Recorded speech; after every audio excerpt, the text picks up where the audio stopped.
To my grammar tips YouTube channel. আজকের topic হচ্ছে syntax, collective noun and verb. Collective noun যদি subject থাকে, ভার্বটা আমরা কি বসাবো।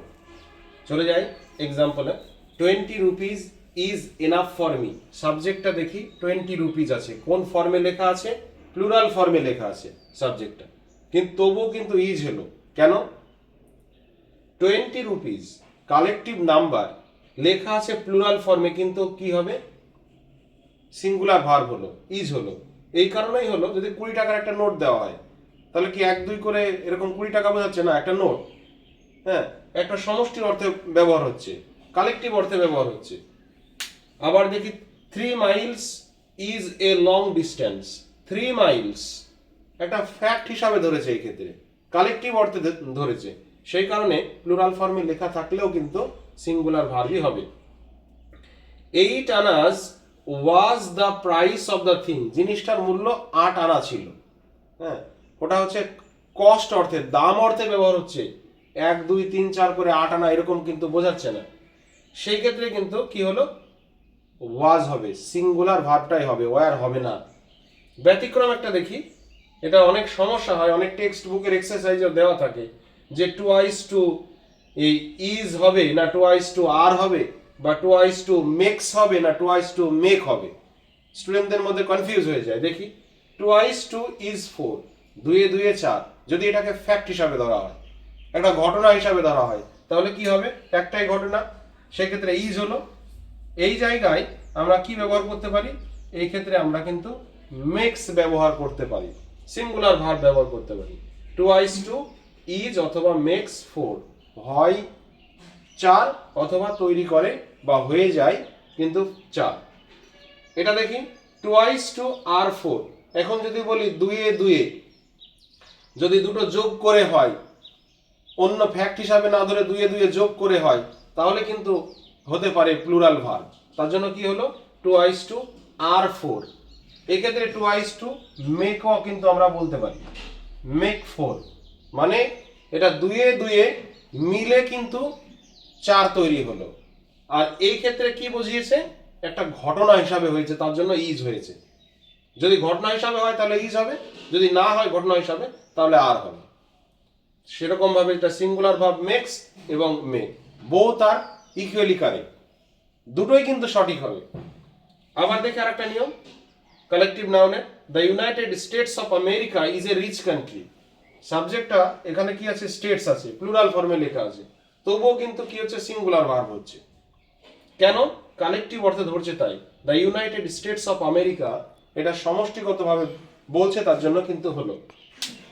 তারপরটা the folk tales of Bengal. এখানে কি আছে? ফোক টেলস আছে, অনেকগুলো ফোক টেলস, উপকথা, হ্যাঁ, এস আছে, অনেকগুলো স্টোরি বলছে, তবুও কিন্তু কি হচ্ছে? ইজ হচ্ছে। কেন? The folk tales of Bengal একইভাবে কিন্তু সমষ্টি অর্থে ব্যবহার হচ্ছে, সেজন্য কিন্তু এখানে ইজ হলো, ইজ এ গুড বুক। আবার একটা ব্যতিক্রম নিয়ম দেখি, যে কালেকটিভ নাউনের পরে সিঙ্গুলার ভার্ব হবে যখনই আলাদা আলাদা না বুঝিয়ে, যখন সমষ্টিগতভাবে বোঝাবে, তখন আমরা ইজ বসাবো, সিঙ্গুলার ভার্ব বসাবো। আবার যদি কালেকটিভ নাউনই আছে সাবজেক্টটা, যদি সেপারেটলি বোঝায়, এক সমষ্টিগত না বুঝিয়ে স্বতন্ত্রগতভাবে বোঝায়, তখন কিন্তু আবার প্লুরাল ভার্ব হবে। উদাহরণটা দেখি, দ্য ক্লাস ইজ লার্জ। ক্লাসটা কিন্তু একটাই ক্লাস, অনেকগুলো ছাত্র থাকতে পারে, কিন্তু ক্লাসটাকে বলছে। The class is large. সেরকম ভাবে আওয়ার স্কুল, স্কুল তো একটাই, তাহলে আওয়ার স্কুলের পরে হ্যাজ হবে, হ্যাভ হবে না কিন্তু। সেরকম ভাবে এক্ষেত্রে একটু আলাদা আছে। The audience are requested to take their seats. অডিয়েন্সদেরকে অনুরোধ করা হচ্ছে তারা যেন আসনটা গ্রহণ করে, একে একে যেন আসনটা গ্রহণ করে।